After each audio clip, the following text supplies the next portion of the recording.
Okay, so what I've decided to do is make a little recording with Phillips curve.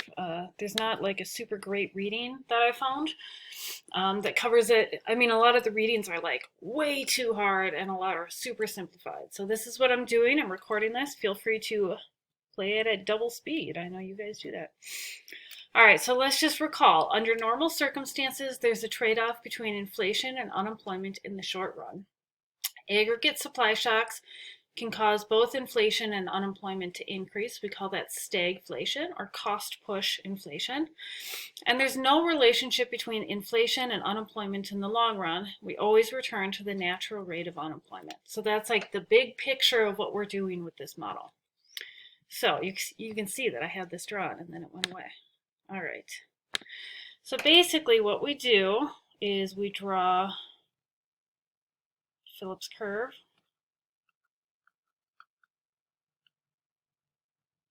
Unemployment, inflation. All right.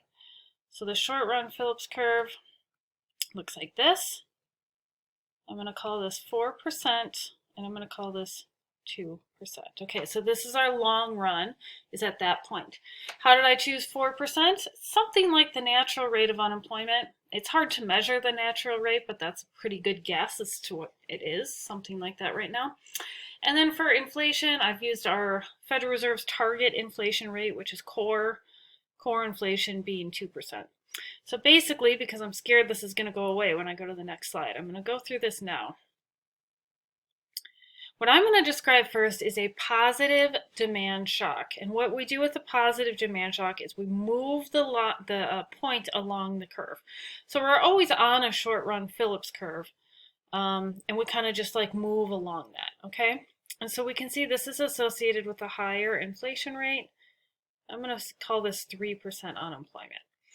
So we basically are able to get to a lower rate of unemployment than the natural rate, but sort of at a cost of inflation. Or another way to think of it is if inflation goes up a little bit, we're able to get a little bit below our natural rate in the long run. So what I'm going to do first is describe why this happens. Okay. So let's go back to this. All right, so the reason why is sticky wages and input prices. The easiest way to think about this, in my opinion, is assume that whatever manufacturer or company has its employees sign a contract at the beginning of the year. So for example, Velpo, every year I sign a contract. I will work for this academic year for this specific salary. What happens is, if there's inflation in the middle of it, I don't go back and renegotiate like in December. That's in the middle of the academic year. I basically am kind of stuck at that wage for a while. Frankly, I'm stuck at that wage probably forever. But like my husband, who actually gets raises, he doesn't like go to his boss every month. Oh my gosh, did you see the CPI? Let's give me a 7.5% wage increase. No, he waits until his annual review and then he gets his raise.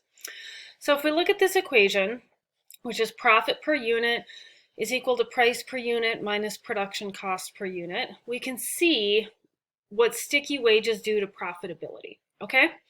So let's go through our example that we did in class. Tennis shoes, suppose that you can get $60 a pair, that's the price of them. The production cost is $55 a pair, so that your profit per pair is $5. Now, suppose there's some amount of inflation in the economy. So basically what happens is firms can raise their price modestly, right? So they're like, I'm going to raise my price to $65. And because there's economy-wide inflation, people aren't like super upset about it. Meanwhile, they can get away with paying their workers less, right? They can pay their workers $55 a pair, or not less, but the same amount as before, right? Because they've signed a contract. So what happens is, the profitability goes up. So it goes up to $10 a pair in this example. That's artificial profitability in some ways, right? Because it's going to go away eventually, but it's like firms are temporarily profitable. So when a positive demand shock happens, the point moves along the short run Phillips curve to the left. This is because of sticky wages and input prices, and firms are now artificially profitable, temporarily profitable. So they hire more workers and unemployment drops. Again, what is a positive demand shock? I'm going to go through a whole class on this, but it's basically anything that changes overall spending in the economy. So for example, if people get super optimistic or the government passes a stimulus bill. Okay, so that's the first part of the model, is just understanding that. Then what happens is we eventually move from the short run to the long run. And actually, the macroeconomic definition of the short run and the long run is sticky wages. So when sticky wages become flexible, we've moved into the long run. So it could be like a year, it could be longer, it could be shorter. It has to do with wages. So what's going to happen now? The situation that happened before. Firms are temporarily profitable. Workers are going to be upset and they're going to ask for raises, and they're going to get them. There's 3 reasons why they get them. Number 1, there's economy-wide inflation, right? Remember in our little drawing, I had inflation go up to 4%.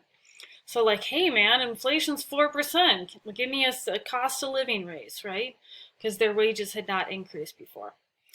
Meanwhile, their employers are making high profits. They can give you a raise.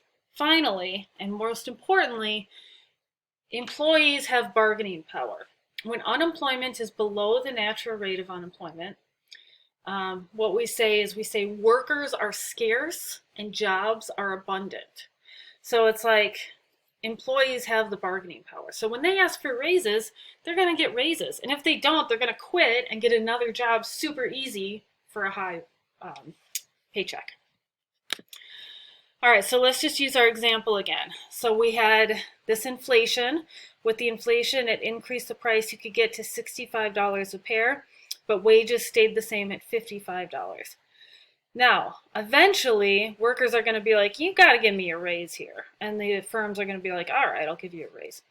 So what happens is this stays high, right? This stays $65 a pair, but now wages cause the production cost to increase to $60 a pair. So profits go down, but they just kind of return to where they were before. Okay, so as we move from the short run to the long run, profits go back to where they were. They return to normal. As profits return to normal, unemployment returns to the natural rate. Okay, so remember in our little drawing, we had temporarily gotten 3% unemployment. Eventually, it's going to go back to 4%. Okay, so I always think of those infomercials, but wait, there's more. There's one more thing that happens, and this is like something the Phillips curve does better than other models, and that is changes in expected inflation. So let's just back it up. There are 2 things that increase the entire short-run Phillips curve. It shifts the whole thing up. One of these is aggregate supply shocks, for example, oil shocks. Another example is our supply chain issues that's happening right now. The second thing is changes in expected inflation. Okay, so when people expect inflation to be higher, it will be higher. Why? Okay, so expected inflation is going to increase in our example because workers have just asked for higher raises to adjust for inflation, and it becomes permanent.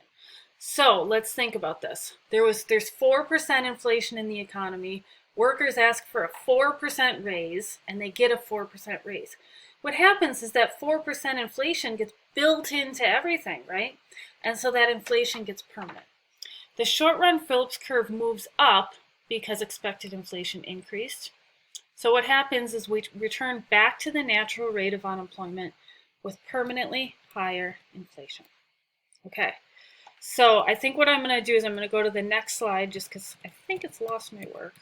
Yeah. Okay, so this is going to continue, and the economy is always going to return back to the long-run Phillips curve despite what the inflation rate is. So let's draw it all again. All right.